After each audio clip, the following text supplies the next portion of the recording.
आप सभी को नमस्कार। मुझे उम्मीद है आप सब अच्छे होंगे, एकदम मस्त होंगे और मस्ती में एकदम तैयारी में लग गए होंगे। एनटीपीसी ग्रेजुएट लेबर 2026 की वैकेंसी 2025 में ही आउट कर दी गई है। तो मैं इस वीडियो में ग्रेजुएशन लेवल पे इसका सिलेबस क्या है, पैटर्न क्या है, कैसे मेरिट लिस्ट लगती है और आपको कैसे एक सीट पक्की करनी है, कैसे तैयारी करनी है, ये सारी चीजें बताऊंगा। और आप अब तैयार हो जाइए। फॉर्म जब भराएगा फॉर्म तो भराएगा ही भराएगा, एग्जाम भी होगा, तो नौकरी तो उसी को लगेगी जो तैयारी अच्छे से करेगा। तो अच्छे से तैयारी कैसे करेंगे, तो आपको पता होना चाहिए ना कि इसका पैटर्न क्या है, किस सब्जेक्ट पे कितना फोकस करना है, कैसे नौकरी लगती है, किसको कम पढ़ना है, सारी चीजें आपको इस वीडियो के अंदर बताऊंगा। क्योंकि अगर किसी चीज में अगर आपको सही जानकारी नहीं है तो आप कितने भी कोशिश कर लें, गलत डायरेक्शन में आपकी स्टडी होगी और कभी भी आप नौकरी नहीं ले पाएंगे। ऐसे ही साल दर साल निकलता चला जाएगा और हाथ कुछ नहीं लगेगा। तो सही दिशा में, सही डायरेक्शन में अगर आप पढ़ेंगे तो 100% नौकरी लगती है। लेकिन आप देखिए, एक चीज मैं आपको बताता हूं, फॉर्म तो इसका 21 अक्टूबर से फॉर्म भराना इसका स्टार्ट हो जाएगा। लेकिन आप उसका इंतजार मत कीजिएगा, तैयारी अभी से आप लग जाइए। वो पहले भी देखिए, बोर्ड आपको पहले ही जानकारी दे दिया। ऐसा क्यों दे दिया है जानकारी कि भैया आप तैयारी में लग जाइए, क्योंकि इसका एग्जाम डेट आपके पास बहुत जल्द आएगा, ज्यादा गैप नहीं देगा। क्योंकि बोर्ड के ऊपर बहुत प्रेशर है, रेलवे ग्रुप डी का भी प्रेशर है, टेक्नीशियन की वैकेंसी निकाल चुका है, एएलपी की भी निकालना है। तो उसको सारा एग्जाम टाइम से लेना है और अच्छी चीजों के लिए थोड़ा अच्छा समय देना पड़ता है। अगर आप एनटीपीसी जानते हैं, एक ऑफिसर ग्रेड की जॉब होती है, खासकर ग्रेजुएशन लेवल, एक ऑफिसर है ना भाई, स्टेशन मास्टर आपको बनना है, तो एक ऑफिसर लेवल का ये जॉब होता है। इसका मैथ जबरदस्त होता है, जीके जीएस जबरदस्त होता है, आप जानते हैं। तो थोड़ा इसमें टाइम लगेगा, तो आप 2-4-6 महीना ईमानदारी से पढ़ाई शुरू कर दीजिए, ठीक है। फॉर्म जब भराएगा फॉर्म भर दीजिएगा, जब एग्जाम देना होगा एग्जाम दे जाएगा। तो अगर सिस्टम से पढ़ेंगे, टाइम रहते हुए पढ़ेंगे, तो आपके ऊपर प्रेशर भी नहीं होगा और तैयारी भी अच्छे से हो जाएगी। जब फॉर्म भरेंगे, कुछ विद्यार्थी होता है पहले भी फॉर्म भरते हैं, तब देखते हैं माहौल क्या है, तब तैयारी करेंगे, तब तक टाइम निकल जाता है आधा से, फालतू का आपके पास प्रेशर आ जाता है, ना नौकरी लगती है और टाइम भी खराब हो जाता है, जवानी भी बर्बाद, 2-4 साल ऐसे निकल जाएगा, कोई फायदा नहीं होगा। तो मैं इस वीडियो आपके लिए मोस्ट इंपोर्टेंट है, जो अभी वैकेंसी आने वाली है उसका फॉर्म भरेंगे तो तैयारी कैसे करेंगे, पैटर्न क्या है, मैं पूरा बताऊंगा। सबसे पहले मैं बता दूं, ग्रेजुएट लेवल पे 5800 वैकेंसी है इस बार। इसका फॉर्म जो है 21 अक्टूबर से फॉर्म भराना स्टार्ट हो जाएगा और 20 नवंबर तक इसका फॉर्म भराएगा, ठीक है। तो अब इसमें सबसे पहले कि इसका सिलेबस क्या है, इसमें नौकरी कैसे निकली, तो मैं बता दूं इसमें 2 पेपर होते हैं, पीटी और मेंस, जिसे सीबीटी 1 सीबीटी 2 कहा जाता है। कुछ में स्किल टेस्ट भी होते हैं, कुछ में साइको टेस्ट हो जाता है, कुछ में टाइपिंग टेस्ट हो जाता है। तो उसका आपको भी ज्यादा फोकस नहीं करना है, वो सब क्वालिफाइंग नेचर का होता है। पहले तो पीटी और मेंस, सीबीटी 1 सीबीटी 2 आपको सिलेबस जानना है कि इसमें क्या आता है, कितने क्वेश्चन है, मैं आपको सारी चीजें कर देता हूं। तो इसमें आप मान के चलिए नॉर्मली 2 पेपर आपको देना है, जो दोनों एमसीक्यूज होंगे, मल्टीपल चॉइस वाले क्वेश्चन होंगे, सीबीटी 1 सीबीटी 2। तो ये जो है पहले मैं बता दूं, ये सीबीटी 1 है, CBT 1 computer based test CBT 1 है। इसमें 3 सेक्शन होते हैं, इंग्लिश इसमें नहीं आती है। पहला हो गया जनरल अवेयरनेस। जनरल अवेयरनेस का मतलब मैं यहां लिख देता हूं, GK plus GS, general knowledge और जनरल साइंस। आपके पास बेसिक नॉलेज याद रखिएगा, हिस्ट्री ज्योग्राफी पॉलिटी का होना चाहिए और जनरल साइंस का भी होना चाहिए, फिजिक्स केमिस्ट्री बायोलॉजी का। थोड़ा डीप पढ़िएगा, 40 क्वेश्चंस इसके होंगे, 40 मार्क्स का होगा।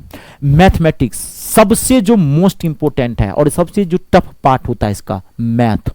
ये टफ है, ध्यान से सुनिए, टफ जीके भी है, रीजनिंग इसका हलवा होता है जी। रीजनिंग में ज्यादा जान नहीं है, अगर आप 1 घंटा 2 घंटा 2 या 4 टॉपिक है जो आपको परेशान करेगा, नहीं तो 80% रीजनिंग आप कर सकते हैं। तो 4 टॉपिक जो मोस्ट इंपोर्टेंट होते हैं, वो जिसमें दिक्कत होती है, जैसे क्लॉक वाले में, सीटिंग अरेंजमेंट वाले में, तो वो सब थोड़ा आप पढ़ लीजिएगा। इसका 80% रीजनिंग आसान होता है।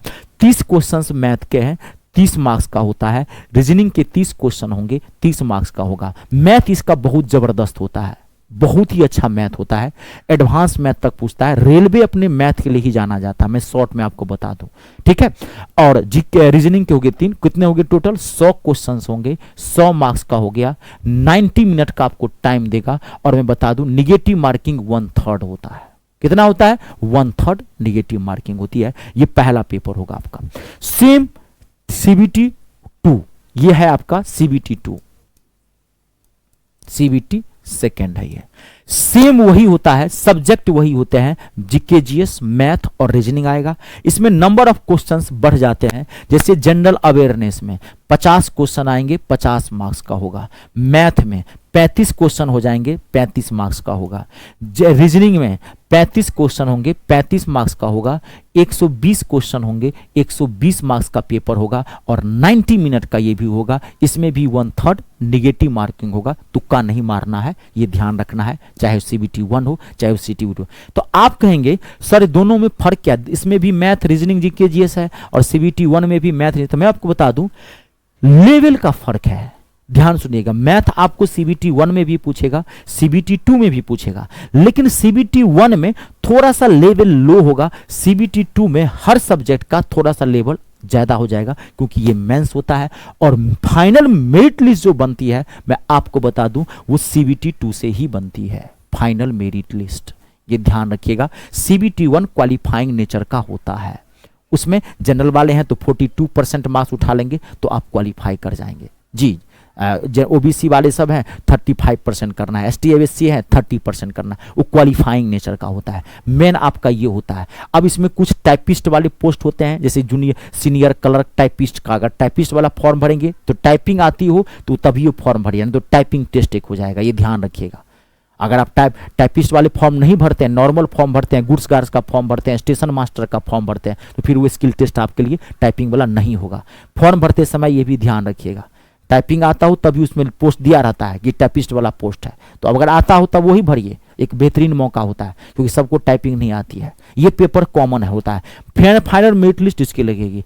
अब आप तैयारी कैसे करेंगे, सबसे बड़ी बात, सबसे पहले चीज आप अपने जीवन के 6 महीना आप इसको दे दीजिए, ये ध्यान रखिए, और देना पड़ेगा अगर आपको नौकरी लेनी है तो, क्योंकि ये इतनी आसान चीज नहीं है। जो फैक्ट है मैं वही बता रहा हूं आपको, और अभी आपके पास टाइम भी है, अभी फॉर्म भी नहीं भरा है। जो अच्छे स्टूडेंट्स हैं वो अभी से तैयारी में लग गया है। मैंने भी अपने ऐप पर बैच स्टार्ट कर दिया है इसका, मैथ का। आपको पता है मैं मैथ इंग्लिश दोनों पढ़ाता हूँ, तो इंग्लिश की जरूरत नहीं है। और बहुत जल्द मैं अपने यूट्यूब चैनल मी स्टार रितेश पे भी PYQ का सीरीज लेके बहुत जल्द आ रहा हूँ, मैथ का धज्जी उड़ाऊंगा, सारा PYQ मैं आपको करवा दूंगा। और अपने ऐप पर पूरा मैथ में पढ़ा रहा हूँ, मैं भी शुरू कर दिया हूँ, और बच्चे कोर्स लेना शुरू भी हो गया है। जो पढ़ने वाला देखिए वो आपकी मर्जी है, मैं सिर्फ जानकारी दे रहा हूँ। जो पढ़ने वाला है वो शुरू में लग जाता है, कि उसको पता है कि हमको कितना टाइम लगेगा इसमें। तो आप जब भी पढ़िएगा ध्यान से पढ़िएगा, चाहे आप जीके पढ़ें, चाहे मैथ पढ़ें, चाहे आप रीजनिंग पढ़ें, आप पढ़िएगा एकदम सिस्टम से, बीच बीच से कभी मत पढ़िएगा, जीरो से उठाइएगा, एकदम टॉप तक लेके चले जाइएगा।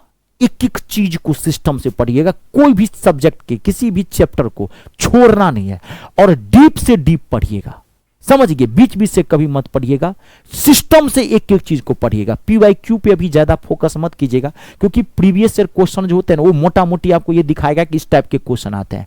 PYQ से आप कभी भी नौकरी नहीं ले सकते। नौकरी लेंगे जब आप पूरा मैथ पढ़ लेंगे। अगर पूरा मैथ पढ़ लेंगे ना तो क्वेश्चन अपने आप बनने लगते हैं। जीके पूरा पढ़ लेंगे, अपने आप आपको जीके क्वेश्चन बन लेंगे। लेकिन खाली आप सोचेंगे हम जीके का प्रीवियस ईयर क्वेश्चन बना ले, फायदा नहीं होगा ज्यादा। जीके में थोड़ा बहुत तो फायदा हो भी जाएगा, मैथ में तो बिल्कुल ही नहीं फायदा होगा, क्योंकि मैथ के PYQ बनेंगे तभी जब आपको पूरा मैथ आता है।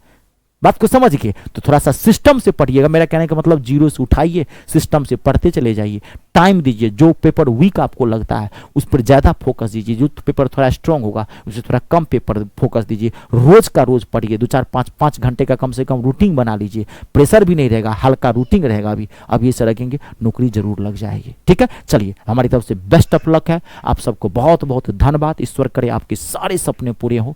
जय हिंद, जय जवान, जय किसान।